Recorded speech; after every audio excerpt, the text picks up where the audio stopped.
Hi, everybody. Welcome to Buddy's Writing Show. This is episode 47. I am Buddy Gott, and I'm very happy to have with me tonight Robert Chazz Chute. Welcome to the show, my friend. You're not as happy as I am, because during the day I'm updating downtown traffic on the twos, but at night I'm on Buddy Gott's writing show After Dark. I'm very excited. Asking the big questions. You've got that great After Dark voice going on, too. I mean, you could be like Yeah. a smooth jazz radio station, Chazz. Yes, spinning the platters that matter. I just got out of the shower, ladies. Everyone, try to contain yourselves, okay? Yeah, That's right. it's gonna be like probably close to a half-hour show, so try to contain yourselves now. He's gonna be driving you nuts. He's gonna be. I got the lemon body wash. I got the lime aftershave. Boy, I gotta contain myself too now. Wow. Well, hey, welcome to the show. Yes, hi. Hi. And anyone who's watching us live, hey, welcome to you too. And if you're watching it later, well, hi. So I'm very happy to have. Let me see. Buddy. You do prefer Chazz, right? Chazz is good. I've got a bit of feedback going on. Oh yeah. Just hold on a second. Okay. I'm gonna see if I can figure it out. Do you hear that? I do not. Do you still hear feedback? I do. Oh, I think I got it. Oh, okay. Hold on. Yeah, I had a. I've got. I don't know what happened there with Google Hangouts, but something weird happened there. Yeah, I love you Google Hangouts, but you can drive people to drink sometimes. It's a little crazy. But hey, welcome to the show. You're an interesting guy, Chazz. I was looking at your website, allthatchazz.com, which I love the name of your site. That is fantastic. I thank you. I noticed that I had hundreds of hits today from some hackers who are desperately trying to get in, so they like it too. It's very popular. Oh wow! I'm very proud. I'm very proud. Yeah, that was my boys. We wanted. That was you. It was me. It was me and my gang. Yeah. But yeah, very very cool site, and boy, you've got all kinds of neat stuff on there. I'm looking at it right now. I love All That Chazz is about bad versus evil, which I know you cover a lot in your books. It's kind of a theme, yeah. The whole good versus evil thing, I think that's been done enough. I like a lot of anti-heroes, so that's an issue, and it's my therapist wasn't helpful with that. So, and we had talked a little bit about the show about boy, you've got so many things out, so many things to talk about. But I like I guess what is one of your more recent postings that you're working on, Death Lessons, which I guess is the second book in a series for you. Is that right? yeah, it's the second in the Ghosts and Demons series. It's kind of a Buffy the Vampire Slayer kind of homage. It's funny. I did this Plague of Days, and people said, "Oh, that's like The Stand." I said, "Well, yeah, thank you." And some people said it's like The Stand, and they were criticizing it. It's like, "Oh yeah, you think it's like one of the best things I've ever read, and I love." Yeah, that's good. That's Yeah. terrible. So Nice thing. Yeah, it's truly a nice thing to be compared to there. yeah, I think so. Yeah. So I capitalized on it. I said, "Yeah, sure, it's like The Stand." And if you don't like The Stand, you won't like me. But if you like The Stand, I hear they're bringing that back actually. Oh, really? That's I think interesting. they're doing another series or something. Oh, Or okay. it's gonna be, I think I heard about that too. Like, a TV miniseries. well, yeah, they did a TV miniseries a while years ago, and I don't know if they're going to do another TV miniseries or if they're going to make it like a series of movies, like a kind of a Harry Potter thing. Okay. That's interesting. Yeah, hey, it'd be a great time to do that with the way that the films are now, and with all the effects, and it seems like something like that. When it was, I think, I remember it was like a ABC miniseries way back when. Rob Lowe was in it, and it was good. It was really good, but I could see it, Yes, being brought back. That's right. I'd forgotten that Rob Lowe was in that. That good memory. Yeah, that was actually not bad at all. But anyway, I did this Plague of Days, but the Haunting Lessons and Death Lessons, that whole series, the new series, has more jokes per page, so it's a little lighter tone. Because I was a big fan of Buffy, and I'm the Xander, so I have to do that. Yeah, Buffy was a great show. It's great you say in this posting that you're working on it, and if you don't mind, I'm going to read what you posted here. It says, there are moments like this where Tamara Smythe, is it Smythe or Smith, comments on her part-time gig working at a funeral home and picking up bodies from crime scenes. There might not be enough leftovers to piece together a whole skull, of course, but that puzzle was a bony jigsaw for the funeral directors. I love that line. That is fantastic. Yeah, well, clearly it's erotica. Yes, yes. And I like my erotica with skeletons in it. There's not enough of that out there, Chad. Okay, I think we have enough. Let the police move in on Buddy now. They'll be digging up your basement till dawn. They'll never get me. Top of the world, Mom. Yeah, so that's kind of funny because I think that with horror and humor, it's a dark fantasy series, but you can have so many. There's so many opportunities where horror can be kind of funny, and the funny can turn to horror, and you can really play with the reader's expectations. So that's what I really like to play with. Is as soon as you think that you know what's going to happen next, then that's where the rug will get pulled out from under you, and the Antichrist will fall down. You'll be attacked by demons. Right. It's really fun to play with that dice. Where I love to do that with myself. Where I don't know exactly what's going to happen from one chapter to the next, and it's very much. I have a kind of a general idea of where things are going, but it's exploratory for me. And so if I'm surprised, you'll be surprised, and I'm plenty surprised. Right. Well, that's awesome. That's awesome. And that I was going to ask you a little later on the show if you tended to outline your stories. But it sounds like you have that general. Is that how it usually works for you? You have a general idea, maybe the ending in mind, and then you kind of go from there.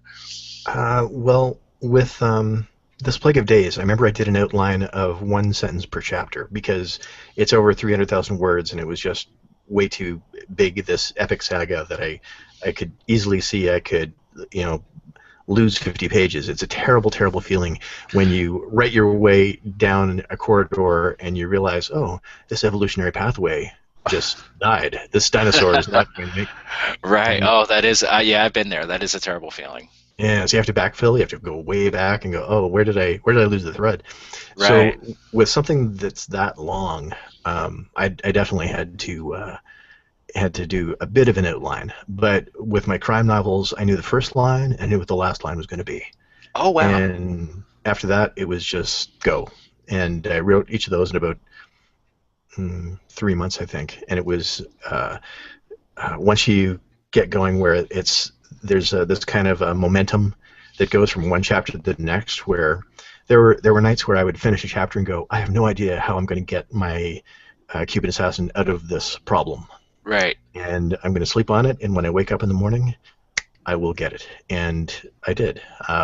That's called the hypnagogic state. So everybody, most of the time in their normal waking state, you can be smart, you can be an idiot, but everybody can be a genius for a few seconds in that space between sleeping and waking. And that's where I get a lot of inspiration, where I wake up in the morning and like, okay, what happens in the next chapter? Give me the answer to the question I asked just before I fell asleep last night. And it's there. And that is the hypnagogic state, where you access that genius part of you, where the left and right brain work together, and you get something really cool, and you go, oh, that's how I get him out of that situation. And right. I don't think fantastic. I don't think you access that in your normal waking life near so much. It's too bad. We all need to take a lot more naps, is what I'm saying. Right. Nap, wake up. Nap, wake up. Nap, wake up. I'm all about taking more naps. That might help my writing. I didn't even realize that. That's great. Absolutely. You got to recharge the neural pathways. You're giving some great advice there, and I noticed when I was looking through your page on Amazon.com, which is actually like 2 pages because you have so many books, which is awesome. I saw you had a couple of books for writers out there that you've done in the past year or so. You have a writing series now? Well, it was early on, actually. I think that might be 2012 or something like that. Oh, okay. My apologies then. I thought it was 2014. I think that might be the second edition or something I did. Oh, okay, gotcha. The main one is Crack the Anti-Author Code, and it's really about inspiring writers to get on board and fulfill your dreams. Fulfill your dreams, kids. Right. Do drugs and lots of sex and fulfill your dreams. So it's something to stop waiting right now. Exactly. So with that, the thing was, I used to be in traditional publishing. I worked in publishing in Canada, in Toronto, and I worked for a whole lot of publishers. And before that, I was a journalist, and so I was always really interested in writing and publishing. And I had a blog a long, long way back about writing, and that was like 2 or 3 blogs ago. I've been doing Chazz writes for writers for a long time, but before that, it was something else, and I can't even remember what it was called. But I ended up writing a lot about writing and publishing, and I ended up taking all those blog posts from all those years and putting them into these books, and re-editing them, repurposing them, kind of updating them, dumping the junk, and finding, okay, how can I get people to write more? And actually, I don't think it's as much a problem now, because the thing is, people see their way clear to publishing. They know that if you start writing this now, you can publish it within a year or so, or less. Yeah. Whereas before, a lot of people had, I think there was more writer's block before, because a lot of people would get discouraged, and they'd write and they'd rewrite and they'd rewrite, and then they'd submit to agents, and they'd hear nothing back for a long time, and they didn't have a clear path to publishing. They wouldn't start a book and think, I'm definitely going to get this published. Whereas now, people are so excited about, I can finally write that book, and maybe I only have one book in me, that's okay. But just to get it done and have it out there for other people to read and enjoy. For some people, they may stop there, they may not follow through, but I think more people are, because they can see that there is going to be some fruit of their labors, then it's so much more important to them to get it done, and it keeps that momentum going. It gives you energy to know, okay, this is actually going to amount to something. Whereas, for a long time, I just wrote for pure enjoyment. Like I thought one day I will publish this, but that was before the Kindle. So we were talking just before the show how I used to just write for myself for free. I would write a book, and I'd finish that draft and go, I've got a better idea, and then I would write another book, and then I'd write another book, and so this kind of I've got a bit of I don't think I've got, and I don't have clinical ADD. I just have an active mind, so I would have to keep it moving. I mean, sometimes with too much coffee, yes, I have the mind of a squirrel, and I can see through walls in time. But when I love that. When I was writing all those years, I was writing for free, and I wasn't thinking about and let's be honest, sometimes we still do, because not everything flies.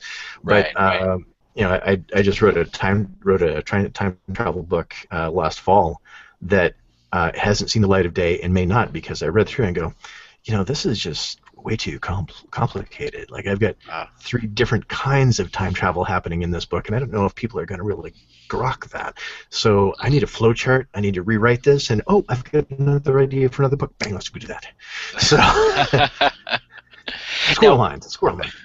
Now, before you started publishing, and you did have all those books around, would you share them with friends, that sort of thing, or was it literally just for you at that point?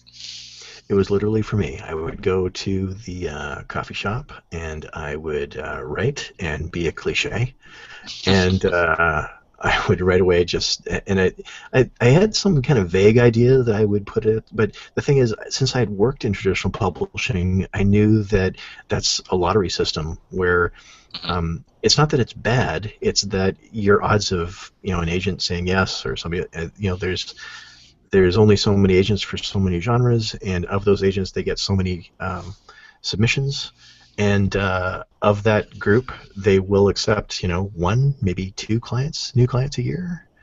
Right. Yeah. That kind of puts things in perspective. Yeah, it does. It does. I actually used to work the slush pile at Harlequin. That was my first job in publishing. Oh, wow. And I was there a couple of years, and I had a regular job with them where I worked in production.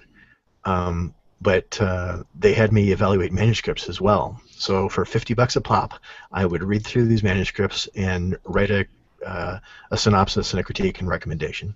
And of the 2 years that I was there, I recommended 1 for publication, and for another one, it was really good, but it wasn't Harlequin, because they have their idea of what a heroine should be, and this author had written something good, but it wasn't what they would want. Mhm. But that's two out of, I don't know how many manuscripts. I've read more romance than your average man. Wow, wow. I sent one there like back then. It was called Hot Delaware Lovers. You might have been the one that turned me down. It could have been. I'm sure I would have remembered that. Yeah. So. It wasn't me. It wasn't me. I was nowhere near the grassy knoll. Sure, Chad. Sure. Well, yeah, that's and I think like you said, I mean, I know for me too, like years ago, I thought about like you. I mean, I wrote so many things that ended up just being for myself, and which was fine because a lot of it, I was just learning, and stuff it would entertain me, but it would say just for me. But I got really intimidated by the idea of rejection from like the big publishing company and agents, because I would buy like the big writers market books that they put out every year, and I imagine they still do that. But and those things were thick, and you looked at like the guidelines for what everyone wanted, and how many people they took on each year, and it was a like I said, pretty intimidating. And a year or so ago, I got pretty fired up about the idea of getting back into writing again, and maybe putting out something, which I'm going to do soon. And yeah, this it's a fantastic time for writers, that's for sure. Probably the best time ever, because people are more likely to do it on their own and put their stuff out there, and that's fantastic. I'm guessing you and I are pretty close to the same age. Probably. Yeah, I'll be 29 next week. Oh yeah. Yeah, yeah. Yeah. I'll be 2015.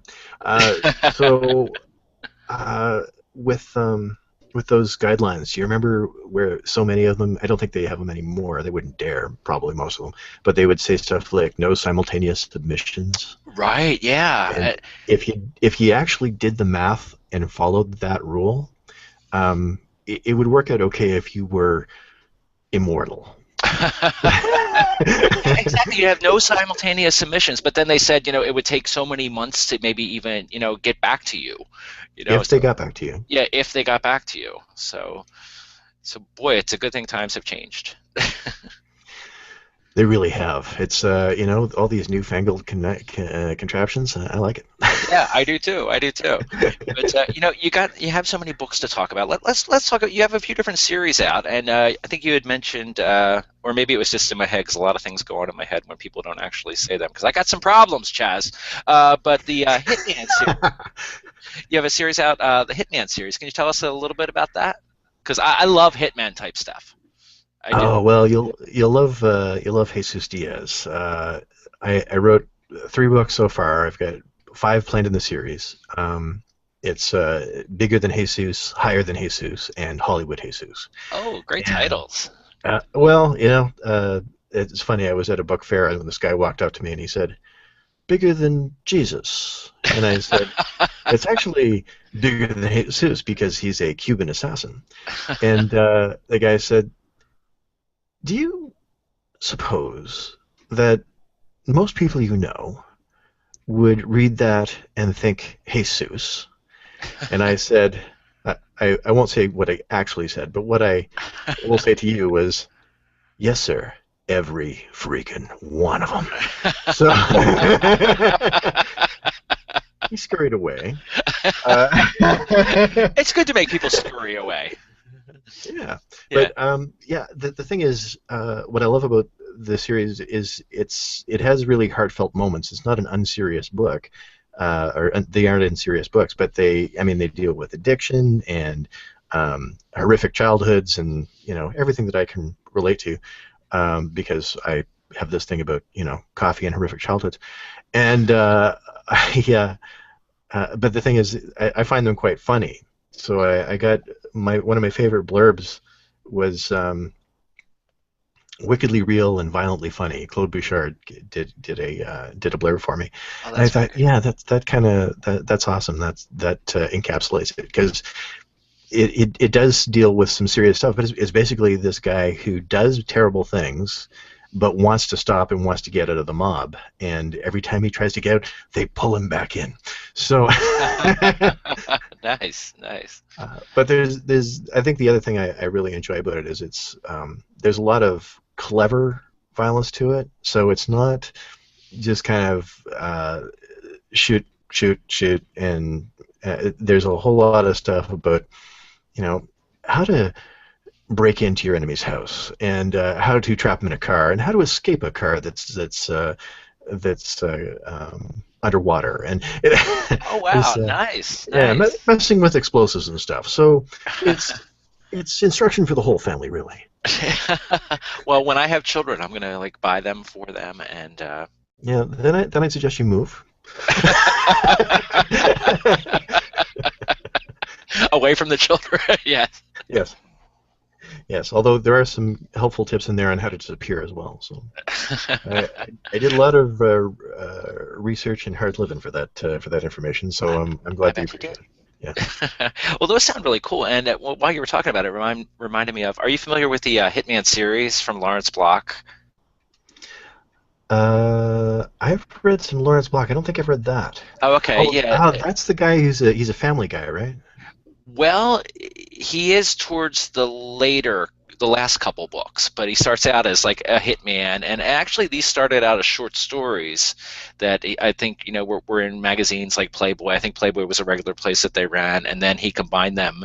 I think the first two books were actually like the short stories thrown together as a novel. He linked them up together, but it sounded a little bit like that to me because it's a guy who doesn't necessarily love what he's doing, but and it gets into like these really creative ways to murder, and Hmm. it's good stuff. I love stuff about Hitmen that's different. And yours sounds different. That sounds really cool. And I love your bigger than Jesus story there. It's like you had the same problem as the Beatles there. You got trouble from people because of that, right? Well, actually, it's I got that up on Permafree finally, as I've had it.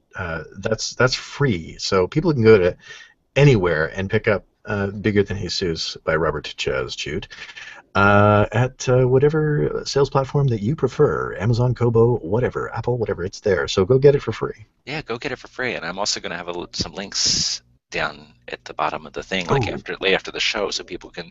It's going to be easier for you peachy, people. Yeah, peachy, peachy. it couldn't be peachier, Chaz. It couldn't be peachier. It's going to be nice and easy for people to just click. So that sounds like a really cool series. And you got a couple other series out too. You got now. This is totally different. The zombie apocalypse series, and I love how you described it on your page too. What did you say on your Amazon page here? Because I even love your Amazon page. It's great. That's not something most people say. I mean, I'm getting an Amazon page. Well, no, it's cool here because you hit me right in right in the nose here. If you're a Coen Brothers, Stephen King, or Elmore Leonard fan, you might be into my brand of brain tickling. And then getting into where I'm going here, if you're into sci-fi horror sagas about an autistic boy facing down the apocalypse, this Plague of Days is for you.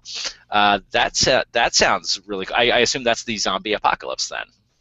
Yeah, it's funny is that actually is a little bit controversial among people who are pure zombie fans because I think my latest review said this needs its own genre because it's zombies but it's not zombies, and they're right, kind of, because I'm a big fan of the 28 Days Later brand of zombie Oh, okay. where it's a virus and it's evolving and I like fast zombies. It's a disaster book. It's a monster book. It gets into an acid trip in the third season. It's unusual. It's not your typical. It's not like George Romero. And I've watched all the George Romero stuff. I'm not crapping on it at all. It's just that I wanted to do something that had some literary pretension, and so it's not just slash and chew. But it is, I would say, kind of it turns into more of a disaster book because it's global. You see what's going on across the world with two different groups of people. One starting in Kansas City, Missouri, and the other one in London, England. And you go to Iceland, you go to Bermuda. Oh wow. There's a whole lot going on. Oh So, wow, this and is through really Canada as well, which is a terrible place to go. Uh, Hey now, I got friends up there, so it'd be nice to uh, Canada. Yeah, I well, agree with you. I'm I in like Canadian fast winter right now. zombies too. I think they're the way to go. I do. I I think so. like The Walking Dead. I do like The Walking Dead, but I I have guess yet to see The Walking Dead. I hear it's catching on. I hear it's developing an audience. I hear it's kind of popular. kind of. You're the one. They're going to roll you out the Smithsonian, my friend. This is the guy who didn't see The Walking Dead. Really? Oh, he looks normal otherwise. Yeah, yeah. But you mentioned George Romero, and I remember liking those movies, but sometimes the zombies it just would be too slow. I don't know if you remember one of the movies in the 80s or 90s. They were in a shopping mall, and you just saw the zombies like on an escalator, just like on a. It was just like everything was so slow. I mean, yeah, they did some cool zombie type things later on, but I like zombies that are a little different. And when you mentioned 28 Days Later, I'm like, oh, okay, yeah, that's cooler stuff. Yeah, that is such a great film. 28 Days Later is I think my favorite horror film of all Really? time. Wow. Wow. Now, were you a big fan, I mean, considering from the types of things you read? I mean, were you a big horror fan just growing up, too, of Um, movies or? Not really. I mean, I read all Stephen King, Hmm. uh, but I read pretty widely. We were a bickering and reading household. Oh, okay. So, in order, which is a great combination. If you want to get your kids to read, just bicker a lot. They'll run to the basement with a book. Once you turn off the Wi-Fi, don't give them access to the television, etc. Uh, that was my childhood anyway. I would go to the basement, read, and then my plan was to come out when I was about 18, and that's what happened. Oh, cool. Uh, so I read pretty much everything, and I don't remember. Like I remember reading Chitty Chitty Bang Bang one Christmas when I was sick with a tube full of Smarties. Do you Oh, remember the? wow. Oh, I remember Smarties. That's Yeah, do fantastic. you remember the tube of Smarties? It was like I was a picture of a kind of a red-coated soldier on the side. It was this long tube, and at the end, after it was done, you could put coins in it because it had a coin slot at the Oh, top. yeah, yeah, yeah, yeah, yeah. That's right. Okay, this is just settle down for a moment, kids. Grandpas and I are talking.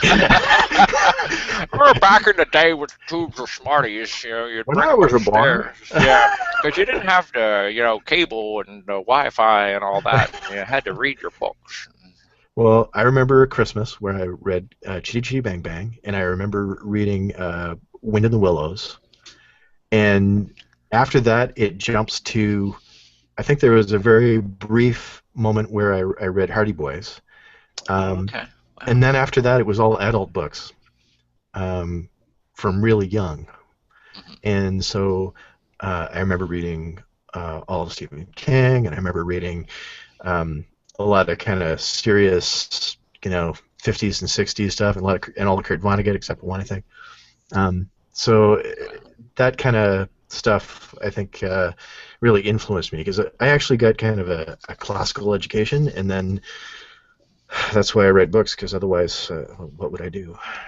Right, right, and you were joking about the bickering and all that, but it made me think, that's actually what happened to me a lot too. Is that, and it was funny, back then. I mean, not to sound like an old fart, but if you went into your room to hide, you didn't have like a lot of the same things that available that kids have now. You didn't have the computer, you didn't have the phone to play on and all that. You pretty much had books, unless you were lucky enough to have a TV in your room. But yeah, I used to do a lot of. I actually grew up directly across the street from a public library. It was like 20 seconds from my front door to the door of the library. So same as just like you said, I would do some things like the Hardy Boys and all that, but then I got into like the adult books, pretty early on too. And you do get a great education that way. I remember reading like reading classics, reading like Moby Dick, when I was 10, and like things, James Michener, and just all over Stephen Mhm. King, all over the place. And when you do like have that diverse of a selection of books, I mean that's great. You learn so much, and you get entertained so much. Getting back to Buddy God After Dark, talking about the big questions. Do you think that people, the younger generation today, do you Mhm. think that um, they're more easily distracted because they have more distractions? Well, Because I I don't think know. I am. Yeah, I think I'm more easily distracted. I think I am too, because I know even at times when, like today, I was off from work and I had planned to write most of the day. I did end up writing for a couple hours, but I was distracted a lot just from stuff online. Very easy to do, and music's everything's right there at your fingertips all the time. So yeah, I mean, I would think so. I think it is far easier to get distracted these days, and I know for me too. Sometimes. Especially when I'm writing, it's like, don't be connected to the internet, and it's so much Yeah, easier to do that way. I Not think always easy to do because it's just right there. I think what can be helpful for writers who are facing that, and it seems like I know I'm in mastermind groups and stuff where I hang out with some people who are putting out a ton of books, and they're very professional, working at a really high level, blah blah blah blah blah, and they're that's what they bitch about too, is I've got all these distractions, all this other stuff I want to do, and I think if you accept one premise in your life, then you can write a ton more books. And that one premise you have to accept is that if you turn on the Wi-Fi when you go to Starbucks or go to the library, someone will steal your life. So, so That's a great retreat. premise for everyone to accept, I think. Yes, if you, I was watching a Bill Maher show, and I forget who got on there who was talking about tech, and they said, yeah, your Wi-Fi, if you go to any public place and use public Wi-Fi for anywhere, you are incredibly vulnerable. So we should all, put on our diapers and go to a corner and cry. And the answer is, when that little pop-up comes on that says, "You want free internet?" Say no, and then you're going to write a lot. The alternative is to destroy your modem, and those can get expensive. They can. So boys and girls out there, listen to Chazz's advice. You don't want to destroy your modem. Just, don't connect. I feel Unless you're like about to sit the down and grandpa visit show. Jazz's site or watch one of my shows or something like that. Because you got to make time for that. Well, that's the thing. You have to come back so you can buy the books, right? And you have to watch the show, and That's right. the, That's right. It's all in the moderation. You podcast. got to plan out your days and stuff like Well, that. that's my thing is I do plan out my days, and I do tell people for all the other stuff you do that comes second, like hugging your children, loving your wife, all that stuff. That's all secondary, and you plug that in like when a commercial comes on. For Right. instance, Right. that's a you can tweet during the commercials, but don't tweet during the show. I can You happily say gotta I have not tweeted at all while we've been doing this show. Because I can stay focused. I'm incredibly impressed. I've been tweeting with my toes. I'm sorry. Pretty impressive. Pretty Yeah. impressive. So one of the things I noticed too on your Amazon page was you said if someone is new to you, one of the things that you suggested was trying, and I love the title of this, Murders Among Dead Trees. Is that the correct Yeah. title, sir? Yeah. That's a Murders great, among dead great trees. title. I love that. Yeah, I've got a bunch of award-winning short stories because one of the things I used to do when I was writing for myself was I'd write a whole bunch of short stories, which I didn't realize were impossible to sell.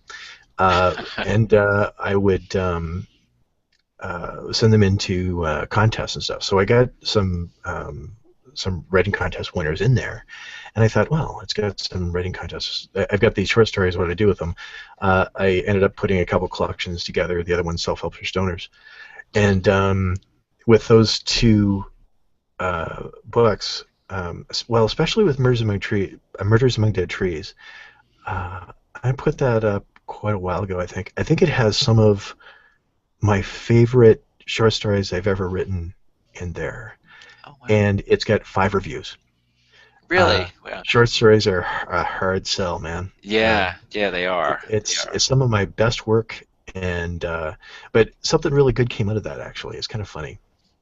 I got this review, and it's my favorite 3-star review because this woman read it and she said, you know, um, the technique is great. The writing is superb, but this is just full of intense violence and bizarre themes. Like this is just. I wish he wrote what I like to read. So I thought that was pretty generous of you. I was like, okay, you don't like my subject matter, Right. but you acknowledge that okay, this is good. It's just not for you. That's fine. Um, but I ended up writing a book later that was kind of my criminal autobiography, and I called it because of that review. I called it Intense Violence, Bizarre Themes. And so I haven't heard from her. I don't think she knows that she inspired me, but I And what did I you say? wrote That's this. your criminal autobiography? Did I hear you right? You did, yeah. Oh, okay. Interesting. Interesting. I love that title. Uh, Thank you, and reviewer, for that. yes, and to find out the secrets of my criminal autobiography, you really have to read Intense Violence, Bizarre Themes. There is a secret in there, and I can't tell it to you. You'll just have to read it. Sorry. That's okay. Well, everybody, again, there's that link's going to be down there, so read that one. And you got so many other things to read by Chazz here, and boy, you have just so many things out. I love it. And hey, I wanted to mention, I wanted to ask you too about your podcast. You do a podcast, correct? Yeah, I've got a couple of them. I do the Cool People podcast, which is sporadic, but I just paid for the domain today, so I guess I have to do some more of those interviews. Uh, and I love talking to people, and sometimes we go really deep. Because I was talked to actors, directors, writers, of course. I remember I talked to a friend of mine who is a lawyer from Chicago, and we ended up talking about Middle East politics for 2 hours. Oh wow. And she's a foreign policy expert, so awesome. So I talked to people about whatever their passion is, and we end up it always comes back to the same kind of issues of, why is the world the way it is, and how can we improve it, and why is this all messed up, and let's bitch about how it's messed up for a while, and then we'll try to find our way back to something positive, but probably won't make it. And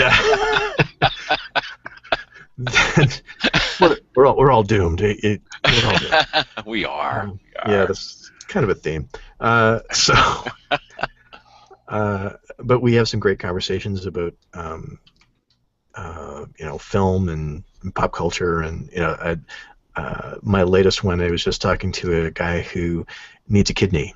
And by the way, if you have an extra kidney, check out my podcast at my latest podcast at Cool People Podcast, because we do coolpeoplepodcast.com. I have a friend of mine who needs a kidney, and we started talking because he's a former Mennonite minister, and we talked a little bit about that, and then we got into this whole thing about organ donation, and we had these moments where it's like, are you scared? What happened? What's going to happen? And we're trying to find this guy a kidney. So Wow. I love my idea of small talk with people, because I'm not good at it. If we go to a party, my wife does the talking, and I wait for an opportunity to jump in and say, "So, eternal damnation, what's your stance? Yes or no?" Not good. I'm not good with And small you talk at and parties. you're not invited to the next party that person has, Exactly, right? exactly. We have so You know, much in common. I gotta tell I have I have a hard time keeping it light, because it's all about the big questions. And the big British child. But So sorry, go with ahead. this, with the other podcast I meant to mention is allthatchazz.com. Chazz is with two Z's, two Z's if you're nasty. And I just changed the format on that, so it's I'm doing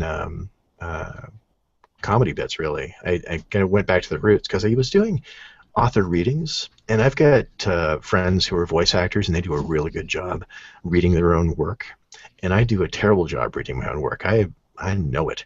So Even with that great smooth jazz voice you have going on here.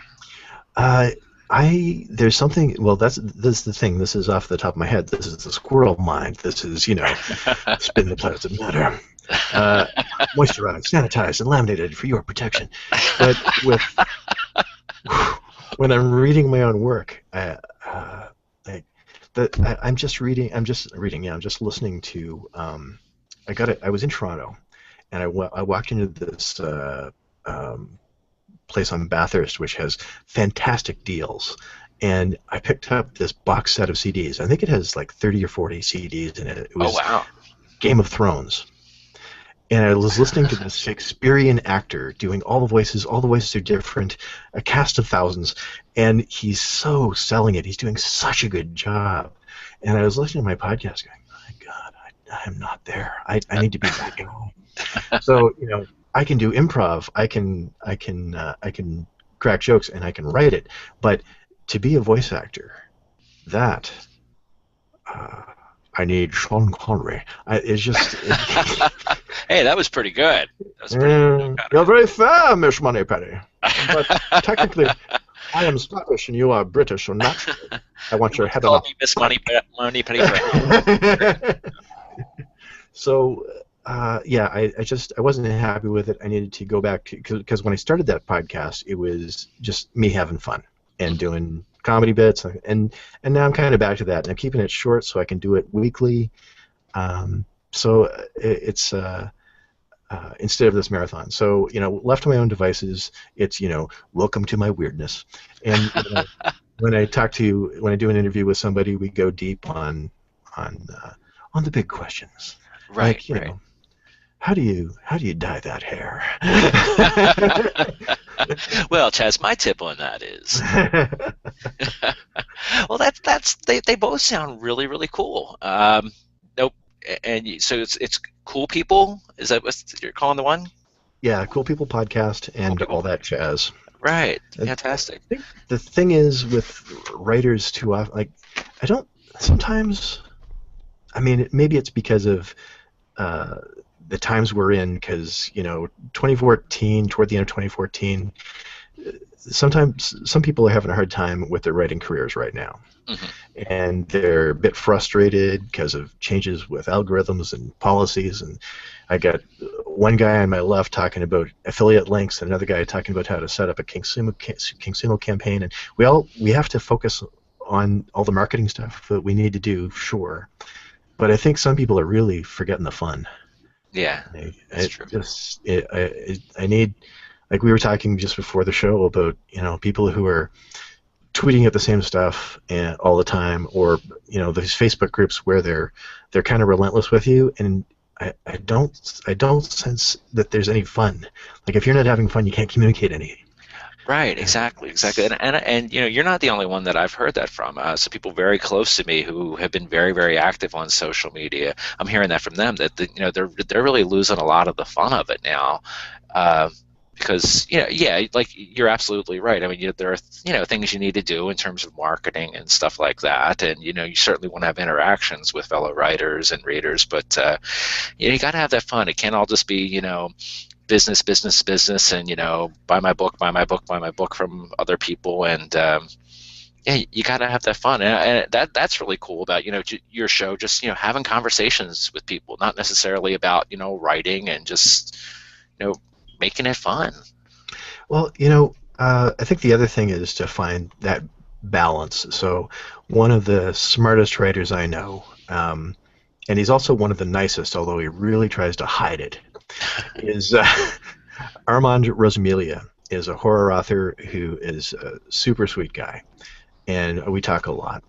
And he said, I was talking to him about something else on the weekend or something, and he said, "Yeah, well, I'll be back on Facebook on Tuesday or Thursday or something." But he had blocked out something. He said, "I've been on social media too much.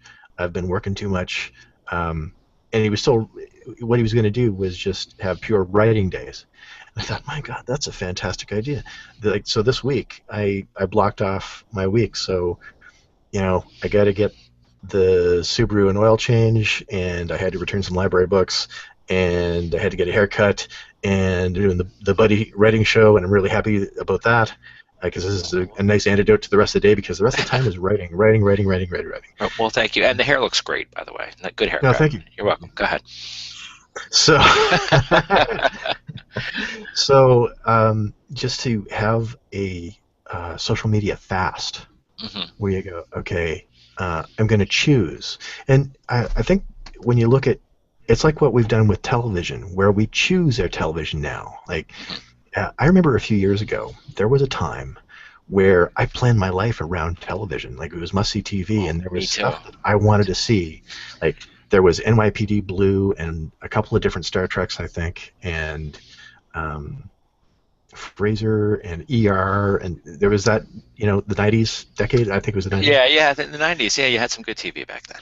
There was some good TV, Let's and see now TV. it's kind of sporadic. It But is.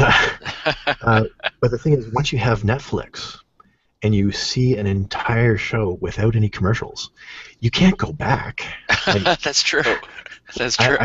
I each Sunday night I watch The Walking Dead, but what I end up doing is letting it go for about 22 minutes into the show, and because it's recorded, and then I'll start watching it so I can speed through the commercials. Because if I have to sit through those commercials, I mean, I got guns in the house. It's dangerous.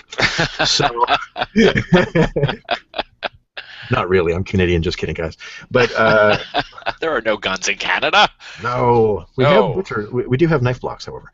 And Awesome. if I have to sit through a commercial, I might do something bad to my wrists because It's we true though. We're so hey, spoiled now with stuff like Netflix. I've had Netflix for over a year, and I very rarely even put on my television set anymore. And I love binge watching on the shows, and that's the way to do it. oh yeah, when House of Cards comes out in a couple weeks, I got to get my sleeping bag, and that's the weekend, man. I still haven't tried that one. I got to get into that. Everyone raves about that.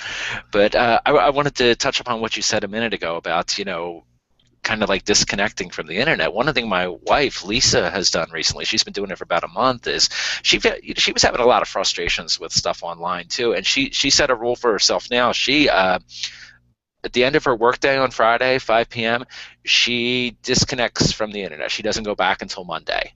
And just, kind of to give herself a break from all that stuff. She did a blog posting about it, too. And you can find her at lisamgott.com, ladies and gentlemen. She's found that, she doesn't miss it as much as she originally thought she might. So I she think went there's cold turkey, no seizures or anything. just one. Just one, and I thought it was because of me, because yeah, me. But no, she's made out okay, and actually she's found it's nice to take that break, and she's found even with starting to do that now, she's spending a little less time on throughout the week too, and she's getting a lot more done. With even like finding time to read, because she's a Mhm. writer, and most writers are love to read, of course, and you get wrapped up in all the things we talked about, marketing, and just all the different things you can get lost in online, and it's easy to like get away from like simple things like just sitting down and reading and relaxing and enjoying yourself. Yeah, I was listening to a guy named Pavel on I forget his last name. He's been around forever. He's a strength coach, and he was on Tim Ferriss' podcast. Now, podcast is one thing I really love because I can do other things while I'm listening to a podcast. Hmm. So, when I do the dishes, I have to have a podcast on. Otherwise, I can't do the dishes because that's just, what am I, some kind of animal? That's horrible. So,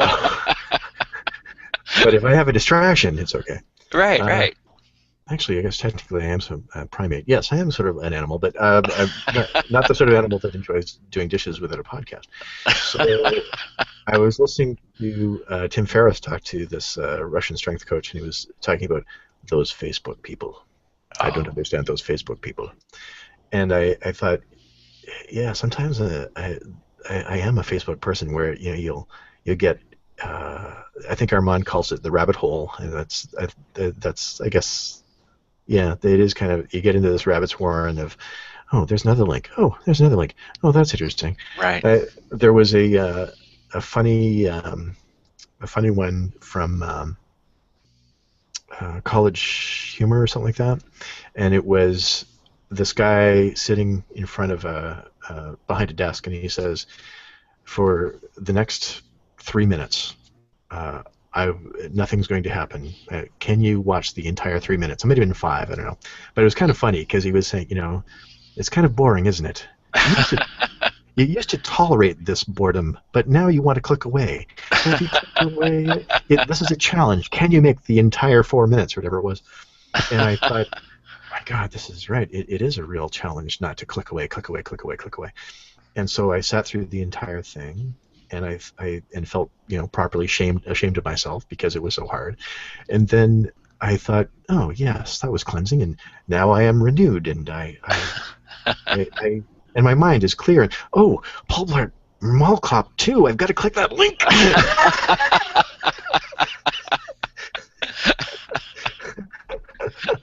That's awesome. Yeah. Oh, there's the shame again. It's back. I'm sorry. You kind of I lost you for a second. I said the shame is there. It is again. The shame is back. Oh. Well, Chazz, I have had a great time talking with you. I just looked at the time, and I can't believe we've gone almost an hour here. Wow. Yeah. Well, we should be clear, ladies and gentlemen. Buddy, before this podcast, he actually threatened me. He said, "If you're not interesting," I said, "How long is this? How long is this podcast?" He said, "Well, you're not interesting. 15 minutes." And he said, half an hour. And I said, "Jeez, I'm getting shorter under the pressure." Jesus. And we're at 51 minutes right now. So I'm pretty pleased with that. Although I was prepared to fill up more time with more hello ladies and radio nonsense. But we made it far enough. We're good. I feel affirmed. I don't feel bad about myself. Thank you. Oh, well, this was so much fun, Chazz. I really appreciate you being on the show.